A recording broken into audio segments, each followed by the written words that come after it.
पहला क्वेश्चन है 52 ताश के पत्तों की एक गड्डी से 2 पत्ते को कर्म रहित निकाला गया तो दोनों पत्तों के बादशाह होने की क्या संभावना है।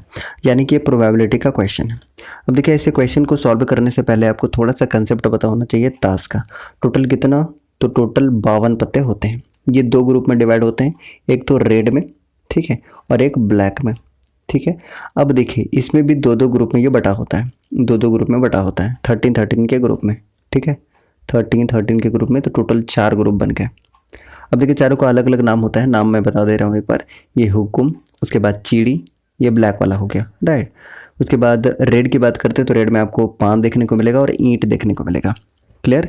अब देखिए इसमें होता ही क्या है कि फेस कार्ड की बात करते हैं तो देखिए आपको कौन कौन सा देखने को मिलेगा। इक्का, किंग, राइट, क्वीन, और एक आप देख लीजिए जैक, ठीक है, ये हो गया। उसके बाद आपको सारे के सारे में ये देखने को मिलेगा, ठीक है, यानी कि चारों ग्रुप में ये आपको देखने को मिल जाता है। चारों ग्रुप में सेम सेम आपको देखने को मिल जाएगा। अब समझिए ध्यान से, अगर आपसे पूछेगा कि फेस कार्ड की संख्या कितनी है तो देखिए चारों को अगर आप हटा देते हैं, चारों से एक का फेस कार्ड के अंतर्गत नहीं आएगा क्योंकि इसमें फेस नहीं होता है, ठीक है। तो ये चारों को अगर आप हटा दीजिएगा तो देख लीजिए 3-3 के ग्रुप में, यानी कि 4-3-12 जो होगा फेस कार्ड होगा। लेकिन यहाँ पर बादशाह होने की संभावना को पूछा हुआ है, प्रोबेबिलिटी पूछा हुआ है। बादशाह यानी कि किंग की बात कर रहा है, तो हर ग्रुप में एक एक किंग होगा, हर ग्रुप में, यानी कि टोटल किंग की संख्या कितनी हो गई, तो आप कहेंगे कि टोटल 4 किंग की संख्या हो गई। अब देखिए अब आसानी से अब इसको सॉल्व कर सकते हैं, ठीक है, समझिएगा ज़रा ध्यान से। देखिए इसको कैसे सॉल्व करते हैं। एक तो ऐसे कर सकते हैं कि टोटल 4 क्या है, बादशाह है, कितना निकालना है, तो 2 निकालना है, ठीक है। अच्छा, उसके बाद नीचे क्या करते हैं, टोटल लेते हैं। टोटल के लिए क्या करते हैं, तो 52 टोटल पत्ते हैं, कितने हैं, 52 है। 52 में से कितने पत्ते निकाले जाएंगे, तो 2 रैंडमली निकाला जाएगा। क्लियर है। अब देखिए इसका फॉर्मूला क्या होता है, अगर आपको NC2 मिल जाता है तो आप समझ लीजिए कि n × n-1/2 हो जाता है। बस इसमें आप पुट कर लीजिए और सॉल्व कर लीजिए, यू विल गेट आंसर। तो यहाँ क्या हो जाएगा, 4-3 क्यों हो जाएगा, क्योंकि n है और n-1 यानी कि 3 हो गया, डिवाइडेड बाई 2 हो गया, राइट। फिर उसके बाद फिर क्या करेंगे, इसको उसी तरीके से करिए, 52 × 51 डिवाइडेड बाई 2 × 1, और यहाँ भी 2 × 1 हो जाएगा। तो अब देखिएगा कि ये वाला 2 और ये वाला 2 कैंसिल हो जाएगा, राइट। और कैंसिल हो सकता है क्या, बिल्कुल हो सकता है। देखिए इसको 13 चौके 52, 13 बार में, और ये 17-51, 17 7-21, एक लास्ट में किस में है, तो ऑप्शन नंबर डी में दिखाई दे रहा है। यानी कि अगर आप 13 को और 17 को मल्टीप्लाई करेंगे तो यू विल गेट 1/221, यानी ऑप्शन नंबर डी इस प्रश्न का उत्तर हो जाएगा, ठीक है, डी इस प्रश्न का उत्तर होगा। अलग अलग मेथड हो सकते हैं लेकिन इस मेथड से आप थोड़ा फास्ट कर पाएंगे, मैं समझा रहा था इसलिए थोड़ा समय लगा। उसके बाद नेक्स्ट क्वेश्चन आपके सामने है कि वह संख्या ज्ञात करें जिसमें 9 जोड़ने पर वह 7 और 8 से विभाजित हो जाए। अब देखिए इसमें करेंगे क्या, मान के चलिए वो संख्या नहीं पता, कितना जोड़ने पर, तो 9 जोड़ने पर, ठीक है, 9 जोड़ दिया, कितना, तो 7 और 8 से डिवाइड होने पर, मतलब कि आप ये समझ लीजिए कि 7 और 8 से डिवाइड होने वाला कौन सा नंबर हो सकता है, 56 हो सकता है।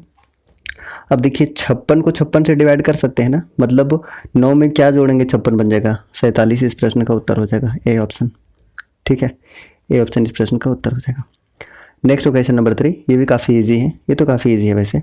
देखिए 60 divided by X equal to, अब देखिए दोनों में रूट लगा हुआ है, तो 144 किसका होता है, 12 का, 196 किसका होता है, तो आप कहेंगे कि 14 का। बस आप कैंसिल कर लीजिए, तो 12-25 60, 5 बार में, और फिर एक्स का वैल्यू फाइंड आउट करेंगे तो कितना हो जाएगा, 14-25 70 इस प्रश्न का उत्तर है, ऑप्शन नंबर ए। तो ए इस प्रश्न का सही उत्तर हो जाएगा। अब देखिए अगला क्वेश्चन करते हैं, ये भी थोड़ा इजी क्वेश्चन ही है लेकिन थोड़ा सा सॉल्व करना होगा। देखिएगा, एक दुकानदार ने 28 रुपये में अपना माल बेचा और इस प्रक्रिया में 12% का लाभ कमाया, ठीक है। अब देखिए आगे हम करते जाते हैं, तो लाभ कितना कमाया, तो 12%, यानी कि वो बेचा कितना में, 112 में, ठीक है, कितना में, तो आप कहेंगे 28 रुपये में बेच दिया, यानी कि 112% का जो वैल्यू है वो कितना है, तो आप कहेंगे कि 2800 है। ये क्या है, ये है SP। अगर हम CP फाइंड आउट कर लें, तो काफ़ी इजी हो जाएगा, राइट। तो इसलिए CP 100% का वैल्यू फाइंड आउट कर लेते हैं, इंटू 100 कर लेते हैं इसको, ठीक है, डिवाइडेड बाई 1 2। चलिए 4 से तो काट ही सकते हैं, तो कितना बार में, ये 28 बार में और ये 25। फिर ये देखिए आपका कट जाएगा कितना बार में, 100। यानी कि जो 2500 है 2500 आपका सीपी निकल के आ गया। ठीक है, सीपी निकल के आ गया, यानी कि ये दुकानदार ने ख़रीदा था कितना में, तो 2500 में ख़रीदा था। बोल रहा है कि यदि उसे वो कितना में बेचता, यदि वो इतना में बेचा होता तब उसका कितना होगा। बस दोनों को माइनस कर लीजिए, यू विल गेट प्रॉफिट। तो प्रॉफिट कितना हो जाएगा, तो आप जब माइनस करेंगे तो 041 140 हो जाएगा, राइट। 140, तो 140 क्या हो गया, प्रॉफिट हो गया। और प्रॉफिट परसेंट फाइंड आउट करने के लिए क्या करते हैं, नीचे हम लिख लेते हैं CP, मतलब 25 हो जाएगा इंटू 100। तो कैंसिल कर लीजिए, तो 2 0 से 2 0 कैंसिल हो जाएगा। फिर 5 से काटिए 5, और ये कितना बार में कट जाएगा, तो 5 दूनी 10 और 8 5 40, यानी कि 28 बटा 5 हो जाएगा। ठीक है, 2 से मल्टीप्लाई कर लीजिए, तो कितना 28 दूनी 56, यानी कि 5.6 इस प्रश्न का उत्तर हो जाएगा। ऑप्शन नंबर डी इस प्रश्न का उत्तर हो जाएगा। ठीक है, चलिए अगला क्वेश्चन देखिएगा ज़रा, क्वेश्चन नंबर 5। ये थोड़ा सा ईजी है, लेकिन देखिए आपको फॉर्मूला पता होना चाहिए। देखिए log 5 125 का मान आपको बताना है। अब देखिए इसमें करेंगे क्या, एक फॉर्मूला आपको याद रखना है। मान के चलिए log ये 5 या 10 जो भी रहता है, बेस में कुछ भी रह सकता है। तो ये 25 को आप क्या लिख सकते हैं, 5 का पावर 3 लिख सकते हैं, 5 का पावर 3 लिख सकते हैं। ठीक है, एक फार्मूला आपको क्या याद रखना है कि log बेस कुछ भी रहे, वो बेस 10 भी रहता है हालांकि, तो 5 यहाँ पर बेस है तो 5 है। अगर a का पावर b है या b का पावर a है, कुछ भी है, जब इसको आप ब्रेक करेंगे तो होता क्या है कि ये जो ऊपर वाला पावर है, ये जो ऊपर वाला पावर है ये बाहर आपका आ जाता है। यानी कि आप कह सकते हैं कि b log इसका बेस 5a हो जाता है। तो बस इसी कंसेप्ट को यहाँ पर अप्लाई कर लीजिए। तो ये जो 3 दिख रहे हैं वो बाहर आ जाएगा यहाँ पर, और एक ही ऑप्शन में आपको बाहर दिख रहा है, ऑप्शन नंबर ए इस प्रश्न का उत्तर हो जाएगा। चलिए अगले क्वेश्चन की तरफ बढ़ते हैं, क्वेश्चन नंबर 6। देखिएगा ज़रा, एक मिश्रण में दूध और पानी का अनुपात 3:4 है। यदि उसी मिश्रण में 2 लीटर पानी मिलाया जाता है तो दूध और पानी का नया अनुपात 3:5 हो जाता है। मिश्रण में दूध की मात्रा क्या होगी। अब देखिए ऐसे क्वेश्चन को कैसे सॉल्व करते हैं। सबसे पहले देखिए कि मिल्क का और वाटर का रेशियो आपके पास दिया हुआ है 3:4। ठीक है, ये दिया हुआ है। ओके, उसके बाद कितना अनुपात हो जाता है, तो आप कहेंगे कि 3:5 हो जाता है, ये दिया हुआ है ना। चलिए मिलाया क्या जाता है, तो मिलाया जाता है पानी मिलाया जाता है। इसका मतलब ये हुआ कि जो मिल्क है वो नहीं बदलेगा, मतलब दोनों 3 है तो 3 है। अगर ये अलग अलग होता तो हम सेम कर लेते, लेकिन सेम है तो सेम कर, मतलब कुछ भी मल्टीप्लाई करने की ज़रूरत नहीं है। तो अब देखिए कि इसमें कितना डिफरेंस है, तो आप कहेंगे कि एक डिफरेंस है। तो एक डिफरेंस किसके कारण आ रहा है, तो ये 2, मतलब जो 2 लीटर पानी मिलाया जा रहा है। ठीक है, तो एक का वैल्यू अगर 2 आपका निकल गया है, तो पूछा क्या है कि मिश्रण में दूध की मात्रा क्या होगी। तो दूध की मात्रा आपके पास है कितना, तो 3 लीटर है। बस 2 से मल्टीप्लाई कर लीजिए, यू विल गेट 6, और 6 इस प्रश्न का उत्तर हो जाएगा। यानी ऑप्शन नंबर सी इस प्रश्न का सही उत्तर है। अगले क्वेश्चन की तरफ बढ़ते हैं। इस क्वेश्चन को थोड़ा आराम से करिएगा। देखिए, एक आदमी चक्रवृद्धि ब्याज की दर से 5% प्रति वर्ष 2 वर्षों के लिए कितना, तो 11,500 रुपये उधार लेता है। उसे ऋण की राशि 2 बराबर वार्षिक किस्तों में चुकाना है। वार्षिक किस्त की अनुमानित राशि की गणना कितनी होगी। अनुमानित है मतलब अप्रॉक्सीमेटली में बताना है आपको। तो सबसे पहले क्या करते हैं कि इसमें जो आपका दिया हुआ है 5% इसका रेट दिया हुआ है। 5% का वैल्यू कितना हो जाता है, तो आप कहेंगे फ्रैक्शन वैल्यू हो जाता है 1/20 हो जाता है। ठीक है, अब देखिए इसमें करना क्या है, आपको बड़े ध्यान से समझिएगा कि जो पहला साल के लिए होगा वो 20 से 21 हो जा रहा है। ठीक है, 20 से 21 हो जा रहा है। दूसरा साल क्या होता है, इसी का स्क्वायर हो जाता है, इसी का स्क्वायर यानी कि 400 हो गया, और इसका स्क्वायर करेंगे तो आपको कितना मिलेगा, 441 देखने को मिलेगा। लेकिन किस्त जो होगा दोनों साल का बराबर होगा ना, तो कितना है 441 है, तो इसको भी 441 करने के लिए 21 से मल्टीप्लाई करना होगा। तो इधर भी आप 21 से मल्टीप्लाई कर लीजिए। ठीक है, तो एक्चुअली ये इंस्टॉलमेंट होता है, इधर ये वाला किस्त होता है, और ये इधर अमाउंट यानी कि प्रिंसिपल होता है, आप कह सकते हैं। ठीक है, अब देखिए यहाँ पर क्या, यहाँ पर आप दोनों को देखिएगा तो कितना मिल जाएगा, तो आप कहेंगे कि यहाँ पर आपको 420 देखने को मिल रहा है और यहाँ पर 400 देखने को मिल रहा है। यानी कि टोटल जो आपके पास प्रिंसिपल है, ठीक है, वो कितना है, तो कहेंगे कि 820 है, 820। और इसी का वैल्यू आपके पास दिया हुआ है कितना, तो 11,500 दिया हुआ है, 11,500 दिया हुआ है। ठीक है, तो अगर आप 1 यूनिट का वैल्यू पता कर लें तो फिर उसके बाद आप बता दीजिएगा कि इसका इंस्टॉलमेंट होगा कितना। 441 है तो बस उसे मल्टीप्लाई कर लेंगे। तो 1 यूनिट का वैल्यू फाइंड आउट कीजिए, तो 11,500 डिवाइडेड बाई 820 इंटू क्या हो जाएगा, इंटू इसका निकालना ना 441 का जो कि इंस्टॉलमेंट है। बस इसको कट कर लीजिए आप। कट करने के बाद कितना हो जाएगा, ये आपका लगभग आप देखिएगा ये दोनों को काटेंगे तो ये 14.02 में कट जाएगा। ठीक है, इतना में लगभग कट जाएगा।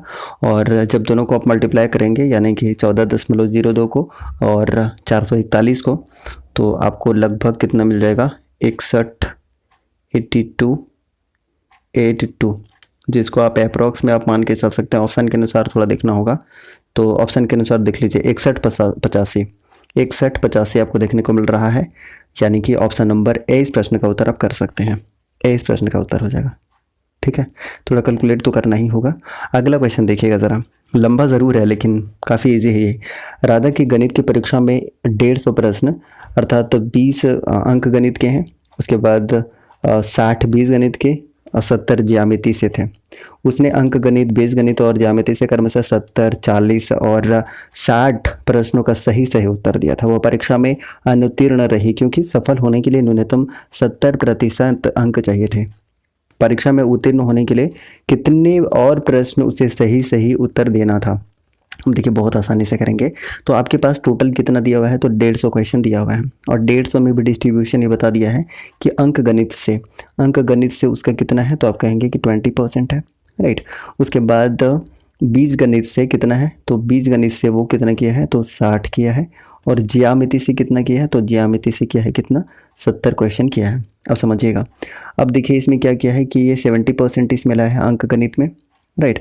उसके बाद बीज गणित में देखिए सारा दिया हुआ है, ये देखिए यहाँ 40% ये लाया है और उसके बाद देखिएगा तो 60% इसमें लाया है। तो आप समझिए कि उत्तीर्ण होने के लिए कितना लाना चाहिए, 70% लाना चाहिए। यानी आप कहेंगे कि अंक गणित में ऑलरेडी इसका 70% है, तो ये इसमें लाने की आवश्यकता नहीं है, इसमें पास है।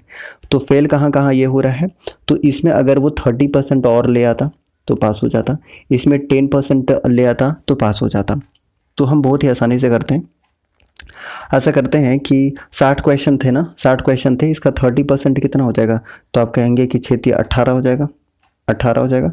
उसके बाद देखिए और क्या है आपका 10%, तो 70 का 10% कितना हो जाएगा, तो आप कहेंगे कि 7 हो जाएगा। तो 18 और 7 कितना हो गया, 25, यानी कि 25 क्वेश्चन और वो करेगा तो पास हो जाएगा। क्लियर।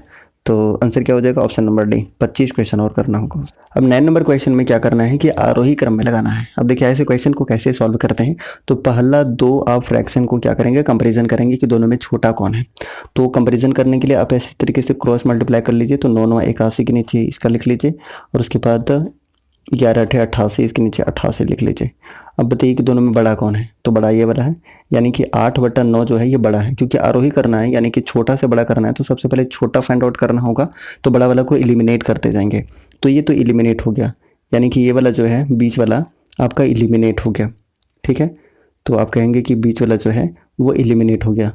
तो ये दोनों में आप छोटा फाइंड आउट करते हैं, तो 9 × 45 इसके नीचे लिखिए और 11 × 33 इसके नीचे लिखिए। अब दोनों में कौन बड़ा है, तो आप कहेंगे कि ये वाला बड़ा है, तो बड़ा को एलिमिनेट करेंगे और फिर से क्या करेंगे, छोटा वाला से कंपैरिजन करेंगे, फिर से ये हट जाएगा। अब छोटा वाला से कंपैरिजन कीजिए, छोटा वाला से कंपैरिजन करने के लिए क्या करना होगा, ये दोनों नंबर है, यानी कि 7 या 21 हो जाएगा, 7 या 21 और ये 5 के 20, ये 5 के 20, तो 21 फिर से बड़ा है, यानी कि ये वाला नंबर बड़ा है। तो सबसे छोटा कौन सा मिल गया, सबसे छोटा ये मिला, उसके बाद ये मिला। देख रहे हैं, इसका मतलब कि पहले तो 4/7 से स्टार्ट होने वाला ऑप्शन, ये 2 ऑप्शन एलिमिनेट हो जाएगा। दूसरा क्या होना चाहिए, 3/5 होना चाहिए, एक ही ऑप्शन में दिख रहा है, ऑप्शन नंबर बी में, क्योंकि यहाँ पर ये ऑप्शन हो ही नहीं सकता। तो ऑप्शन नंबर क्या हो जाएगा, ऑप्शन नंबर 20 प्रश्न का उत्तर हो जाएगा। वैसे अलग अलग मेथड है, जो भी मेथड आपको अच्छा लगता है वैसे सॉल्व कर लीजिएगा। चलिए 10 नंबर क्वेश्चन देखिएगा ज़रा, ये काफ़ी ईजी क्वेश्चन है। देखिए एक बी से दुगनी क्षमता के साथ कार्य करता है और दोनों मिलकर किसी कार्य को 30 दिनों में पूरा करते हैं। ए को अकेले यह कार्य पूर्ण करने में कितना समय लगेगा। अब देखिए इसमें करेंगे क्या कि यहाँ पर आपके सामने क्या दिया हुआ है कि ए बी से दुगनी क्षमता के साथ कार्य करता है। ए जो है बी से दुगना है, ये लीजिए, बी से दुगना क्षमता के साथ काम करता है। ठीक है, समझ गया। ए बी से दुगनी क्षमता के साथ कार्य करता है। अब समझिएगा क्या, आपको समझना है कि टोटल कार्य कितने दिन में, 30 दिन में। तो टोटल अगर हम वर्क निकालना चाहते हैं तो 2 और 1 3, तो 3 कितना दिन में, 30 दिन में। ये टोटल आपका कार्य निकल के आ गया, टोटल वर्क निकल के आ गया। तो ए को अकेले कार्य करने में कितना समय लगेगा, तो ए का कैपेसिटी कितना है, तो आप कहेंगे कि 2 है। बस 2 से आप डिवाइड कर लीजिए, तो ये 15 या 45 हो जाएगा, यानी ऑप्शन नंबर सी इस प्रश्न का उत्तर हो जाएगा। 10 का सही आंसर क्या होगा, ऑप्शन नंबर सी। ठीक है, चलिए अगला क्वेश्चन देखिएगा, जो कि 11 नंबर क्वेश्चन है। आपके सामने दिया हुआ है कि 3 टंकी नलियां ए बी सी के द्वारा 10 घंटे में भरी जाती है, ये भर जाती है। ठीक है, नली ए बी से दुगनी तीव्र है और नली बी सी से दुगनी तीव्र गति से क्या कर रहे हैं, टंकी भर रही है। ठीक है, तो नली बी द्वारा अकेले टंकी को भरने में कितना समय लगेगा। देखिए इसमें करेंगे क्या, बहुत आसानी से करने की कोशिश करते हैं। सबसे पहले आप करेंगे क्या कि ए बी सी कितने घंटे में, तो आप 10 घंटे में कह रहे हैं, जो कि क्वेश्चन में दिया हुआ है। ठीक है, अब आगे क्या कह रहा है, तो ऐसा करते हैं ए बी सी बना लेते हैं। तो देखिए कि करेंगे क्या, तो बी सी से दुगनी है तो सी पहले मान लेते हैं 1, बी दुगनी है तो ये कितना हो जाएगा, 2 हो जाएगा। फिर ए बी से दुगनी है तो ये कितना हो जाएगा, आप कहेंगे कि 4 हो जाएगा। समझ गया।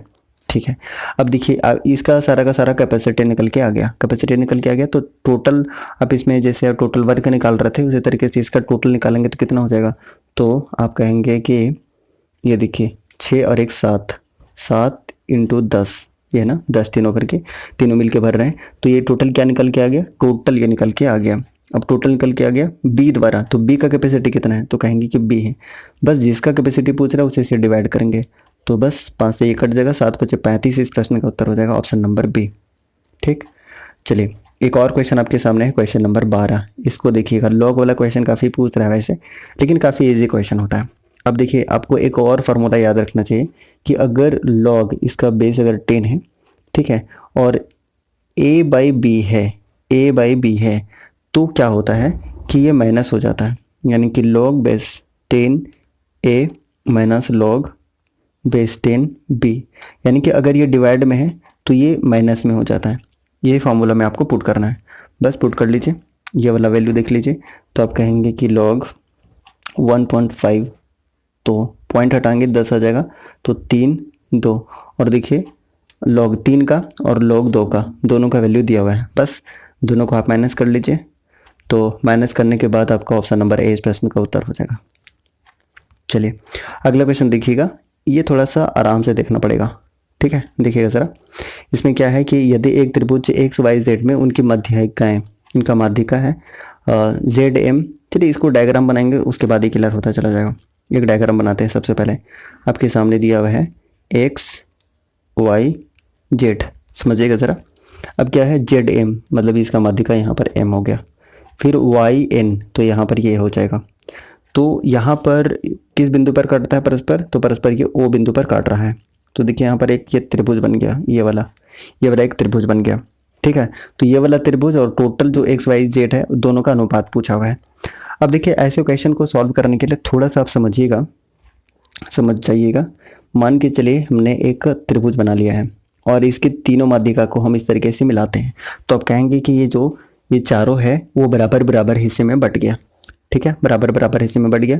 अब क्या करना है कि फिर से देख लीजिए कि अगर इसके मिड पॉइंट को यहाँ मिला दें, अगर इसके मिड पॉइंट को यहाँ पर मिला दें, फिर इसके मिड पॉइंट को हम यहाँ पर मिला दें, तो अब देखिएगा कि एक त्रिभुज के अंदर कितने त्रिभुज बन गए, 1 2 3 4 5।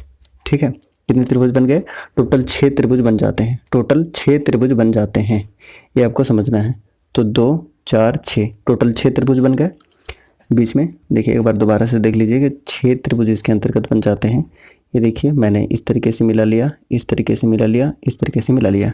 ठीक है, और फिर ये वाला ऐसे ऐसे ऐसे मिला लिया। ठीक, तो देखिए 1 2 3 4 5 6, टोटल 6 त्रिभुज बीच में बन रहा है। और इससे पहले कितने, तो 4 पार्ट में वो बढ़ रहा था। तो ऐसा करते हैं कि सारे के सारे पार्ट को हम क्या कर रहे हैं, 6 मान ले रहे हैं। इसको भी 6 मानते हैं, इसको भी 6 मानते हैं, और ये वाला पार्ट को भी 6 मानते हैं, और बीच वाले पार्ट को भी 6 मानते हैं। यानी कि टोटल हमारे पास एरिया कितना है, तो टोटल हमारे पास 24 है। इस त्रिभुज का टोटल कितना है, 24 है। अब देखिए बीच वाला भी, चूंकि ये वाला आप जो देख रहे हैं बीच वाला, ये भी तो 6 है ना, और 6 पार्ट में डिवाइड हो रहा है, इसका मतलब 1 1 में ये डिवाइड हो जा रहा है। तो आप ज़रा ध्यान से देखिएगा, तो ये वाला ये पार्ट है, ये देखिए ये वाला ये पार्ट है, यानी कि ये 2 त्रिभुज को कवर कर रहा है, 2 त्रिभुज को कवर कर रहा है, यानी कि ये जो बीच वाला है MNO वो 2 हो जाएगा, और ये तो 24 हमने मान ही लिया है। बस इसको कट कर लीजिए, 1:12 इस प्रश्न का उत्तर हो जाएगा। ठीक है, 1:12, ऑप्शन नंबर ए। चलिए क्वेश्चन नंबर 14 देखते हैं ज़रा। 14 नंबर क्वेश्चन में करना क्या है, तो 14 नंबर क्वेश्चन आपसे कह रहा है कि एक समबाहु त्रिभुज में स्थित अंतःवृत्त की त्रिज्या कितनी है, तो 6 सेंटीमीटर है। तदनुसार उस त्रिभुज XYZ की प्रत्येक माध्यिका की लंबाई क्या होगी। देखिए ऐसे क्वेश्चन को करेंगे क्या, सबसे पहले तो एक समबाहु त्रिभुज बनाते हैं, इक्विलेटरल ट्रायंगल बनाते हैं, ये लीजिए हमने बना लिया है एकदम बराबर से, और अंतः त्रिज्या यानी कि इसके अंतर्गत एक त्रिज्या है जिसका वैल्यू हमें दिया हुआ है 6, सभी का 6 6 हो जाएगा, और हम इसका नाम कुछ भी दे देते हैं, XYZ है ना, XYZ दे देते हैं। ठीक है, इसका साइड हम कुछ भी मान लेते हैं A। ठीक है, इतना समझ गए। अब देखिएगा, अब अंतः त्रिज्या का एक फॉर्मूला आपको याद रखना चाहिए। क्या होता है फॉर्मूला, तो स्मॉल r इक्वल टू होता है A/2√3। ठीक है, और स्मॉल r का वैल्यू आपको कितना दिया हुआ है, तो आप कहेंगे कि 6 दिया हुआ है, यानी कि a का वैल्यू जब आप फाइंड आउट कर रहे होंगे तो a का वैल्यू कितना हो जाएगा, 6 दूनी 12/3, ये a का वैल्यू आपके सामने निकल के आ गया। अब देखिए माध्यिका का फॉर्मूला आपको पता ही है, माध्यिका के फॉर्मूला क्या होता है, तो आप कहेंगे कि √3/2a होता है। बस a का वैल्यू आप इसमें पुट कर दीजिए, ये वाला वैल्यू यहाँ पर पुट कर दीजिए, तो हम यहाँ पर पुट कर लेते हैं a का वैल्यू यानी कि 12√3। ठीक है, अब देखिएगा तो 2 से ये 6 बार में कट जाएगा, और ये √3 मल्टीप्लाई को 3 हो जाएगा, तो 6 18 इस प्रश्न का उत्तर हो जाएगा। ठीक है, तो 18 कहाँ दिख रहा है, ऑप्शन नंबर ए में, तो ऑप्शन नंबर ए इस प्रश्न का उत्तर है जितने लोग कर रहे हैं। उसके बाद क्वेश्चन नंबर 15 देखिएगा ज़रा, क्या दिया हुआ है आपके सामने। एक क्वेश्चन है कि एक बिंदु O इस प्रकार चलता है कि 2 दिए गए बिंदु X और Y से दूरी समान रहती है, तब बिंदु O का बिंदु पथ क्या है। देखिए पहले डायग्राम ड्रॉ कीजिएगा तभी कुछ हो पाएगा। बिंदु A से वो चलता है, चलना शुरू कर लिया, समान दूरी पे रहता है। ठीक है, समान दूरी, ये लीजिए, इसका मतलब क्या हुआ कि समान दूरी, ये त्रिज्या रहा होगा, ये X है और ये Y है। बिंदु पथ पूछा हुआ है, इसका मतलब ये बीच का दूरी हो जाएगा। ये बिंदु पथ ओ पॉइंट से ही चल रहा है ना, इस तरह का डायग्राम बन गया। मतलब क्या कर रहा है कि एक सरल रेखा जो XY को लंबवत समद्विभाजक है। देखिए आप पहला ही ऑप्शन मिल गया, यही सही हो जाएगा, क्योंकि आप जानते हैं ना कि किसी भी केंद्र से उसकी जीवा पर जो डाला गया जो लंब होता है वो क्या करता है, ये 2 बराबर भागों में विभाजित कर देता है। तो ऑप्शन नंबर ए बिल्कुल ये फिट बैठ रहा है, तो ऑप्शन नंबर ए इस प्रश्न का उत्तर होगा जितने भी कर रहे हैं। नेक्स्ट क्वेश्चन आपके सामने है क्वेश्चन नंबर 16। देखिए 16 नंबर क्वेश्चन बहुत ही आसानी से बन जाएगा। इसके लिए आपको एक फॉर्मूला पता होना चाहिए कि sin 2 थीटा इक्वल टू क्या होता है। sin 2 थीटा इक्वल टू होता है 2 sin theta into cos theta, ये फॉर्मूला होता है। बस पुट कर लीजिए, यू विल गेट आंसर। तो चलिए क्या हो जाएगा, तो 2 sin थीटा की जगह पे यहाँ पर x है तो x लिखेंगे, इंटू कोस x, और डिवाइडेड में आपका दिया हुआ है कितना, तो sin x दिया हुआ है, sin x दिया हुआ है। तो ये और ये कैंसिल हो जाएगा, तो 2 cos x हो जाएगा, और कोस का उल्टा क्या होता है, सेक, तो 2/sec x इस प्रश्न का उत्तर हो जाएगा जितने भी आंसर कर रहे हैं बी, तो बी इस प्रश्न का उत्तर हो जाएगा। नेक्स्ट क्वेश्चन नंबर 17, और देखिए 17 नंबर क्वेश्चन में करना क्या है कि इसका मान ज्ञात करना है। अब देखिए ऐसे क्वेश्चन को सॉल्व करने के लिए वैल्यू पुटिंग से आसानी से कर सकते हैं। तो हम थीटा के जगह पे यानी कि बी का वैल्यू हम मान लेते हैं, आसान होगा 45 डिग्री रखना। ठीक है, ये पता चल जाएगा बार बार आप प्रैक्टिस करेंगे तो देखिए यहाँ पर करेंगे क्या कि sin 45 डिग्री का वैल्यू कितना होता है, तो आप कहेंगे कि 1/√2 होता है। बस यहाँ पे पुट कर लेते हैं, 2 × 1/√2 का क्या हो जाएगा, स्क्वायर हो जाएगा, -1 हो जाएगा। ठीक है, तो देख लीजिए स्क्वायर होकर ये 2 हो जाएगा, ये 2 कटेगा तो 1 हो जाएगा, ये 1 - 1 0 हो जाएगा, यानी कि अल्टीमेटली पुट करने के बाद इसका जो वैल्यू मिला है वो 0 मिला है। अब देखिए हम क्या ले रहे हैं, 45 डिग्री ले रहे हैं, तो कि इसमें 0 होने की संभावना हो सकता है। देखिए इसमें कुछ प्लस हो रहा है, तो प्लस हो रहा है इसमें कुछ बढ़ेगा, तो ऑप्शन नंबर डी नहीं हो सकता। ये देखिए ये भी नहीं हो सकता क्योंकि 1/2 हो जा रहा है। ये भी नहीं हो सकता क्योंकि इसका वैल्यू 1 हो जा रहा है। लेकिन आप डायरेक्टली ये देख सकते थे कि आप जानते हैं ना कि टेन या कोट 45 डिग्री का वैल्यू 1 होता है, और 1 में 1 माइनस हो जाएगा तो 0 हो जाएगा, और 0 के साथ कुछ भी मल्टीप्लाई होगा तो ये 0 हो जाएगा। यानी कि फुल्ली सेटिस्फाई कर रहा है कौन? Option number C. ठीक है, तो 17 का आंसर ऑप्शन नंबर सी हो जाएगा। अब देखिए सेम है 18 नंबर क्वेश्चन। 18 नंबर क्वेश्चन में भी हम वैल्यू को पुट करके करते हैं, तो फिर से हम ए का वैल्यू मान लेते हैं 45 डिग्री। ठीक है, बस पुट करते जाइए। तो इसमें पुट करते हैं तो कितना हो जाएगा? √2 माइनस 1/√2। फिर से वैल्यू को पुट करिए तो सेक 45 डिग्री का वैल्यू √2 माइनस 1/√2। अब देखिएगा दोनों सेम टर्म है, यानी कि होल स्क्वायर के फॉर्म में आप इसको कर सकते हैं। तो ऐसा करते हैं कि 2 का स्क्वायर 2 प्लस 1/√2 का स्क्वायर करेंगे तो 1/2 हो जाएगा, माइनस 2ab। 2 ए का वैल्यू √2 है और बी का वैल्यू 1/√2 है। बस ये कैंसिल हो जाएगा, तो ये माइनस में है और ये प्लस में है, तो ये दोनों कैंसिल हो जाएगा, यानी कि 1/2 इसका वैल्यू हो जाएगा। ठीक है, अब आपको ऑप्शन में चेक करना है कि किस में 1/2 वैल्यू आ सकता है। तो आप ये समझ लीजिए कि tan a और cot a का मतलब 45 डिग्री का जो वैल्यू होता है हमेशा 1 होता है, 1 होता है। अब एक चीज़ आप क्या समझिए कि 1/2 यानी कि नीचे 2 बनाने के लिए ये देख लीजिए ये आसानी से 2 बना ले रहा है, यानी कि 1/2 ऑप्शन नंबर ए क्लियरली दिखा दे रहा है, तो ऑप्शन नंबर ए इस प्रश्न का उत्तर हो जाएगा। आगे चेक करने की जरूरत ही नहीं है, राइट। चलिए नेक्स्ट क्वेश्चन नंबर 19, और 19 नंबर क्वेश्चन देखिएगा ज़रा, ये भी काफ़ी इजी है लेकिन थोड़ा सा दिमाग लगाना पड़ेगा। एक समांतर चतुर्भुज में आसन्न भुजाओं की लंबाई क्रमशः 4 सेंटीमीटर और 8 सेंटीमीटर है। यदि विकर्ण यानी कि डायगोनल की लंबाई 12 सेंटीमीटर है तो अन्य विकर्ण की लंबाई कितनी होगी? क्या है? एक समांतर चतुर्भुज है, यानी कि ऐसा चतुर्भुज है जिसमें आपका एक वैल्यू दिया हुआ है 4, एक वैल्यू दिया हुआ है 8, मतलब ये भी 4 होगा और ये 8 हो जाएगा, और एक दिया हुआ है ये 12, दूसरा पूछा हुआ है कि इसका वैल्यू क्या होगा। अब देखिए एक फॉर्मूला आपको याद रहना चाहिए तभी आप कर पाएंगे। क्या फॉर्मूला होता है? तो इसका एक फॉर्मूला होता है 2a² plus b² equal to d1² plus dt²। अब देखिए a क्या है? ये इसका एक भुजा हो गया। b क्या है? तो b एक दूसरा भुजा हो गया। d क्या है? पहला डायगोनल, और d2 क्या है? दूसरा डायगोनल है। ठीक है, बस यहाँ पर पुट कर लीजिए, यू विल गेट आंसर। तो 2, 4 का स्क्वायर 16 और 8 का स्क्वायर 64, और d1 का वैल्यू दिया हुआ है 12 का स्क्वायर 144, और d2 तो निकालना है क्योंकि पता नहीं है, तो फाइंड आउट करते हैं। तो कितना हो जाएगा? तो देखिए ये कितना हो जाएगा? 64 और 16 कितना हो जाएगा? 80। 80 दूना कितना? 160, और 80 दूना कितना हो जाएगा? 160, और 160 में 144 को आप माइनस कर देंगे ना, इधर आ जाएगा ये, और d2² हो जाएगा ये। ठीक है, जब इसको आप माइनस करेंगे तो 16 हो जाएगा, और ये d2 और ये जो स्क्वायर है इधर आएगा तो रूट हो जाएगा, यानी कि 4 इस प्रश्न का उत्तर हो जाएगा। ठीक है, जितने भी 4 आंसर कर रहे हैं 4 इस प्रश्न का उत्तर हो जाएगा, यानी कि ऑप्शन नंबर क्या होगा? ऑप्शन नंबर ए इस प्रश्न का उत्तर होगा, जितने भी आंसर कर रहे हैं। चलिए लास्ट क्वेश्चन है 20 नंबर क्वेश्चन, और ये काफ़ी ईजी है। अब देखिएगा ज़रा इसमें करेंगे क्या कि यदि एक घन की भुजा को तिगुना कर दिया जाए तो उसका आयतन क्या हो जाएगा? सिंपल सी बात है भाई, अगर मान के चलिए कोई भी घन है, कोई भी इस तरीके से घन आपने बना लिया है, ये लीजिए ये घन बन गया है, और इस घन का एक भुजा अगर a है, अगर आप तिगुना कर देते हैं तो 3a हो जाएगा। तो 3a का क्यूब करेंगे तो कितना हो जाएगा?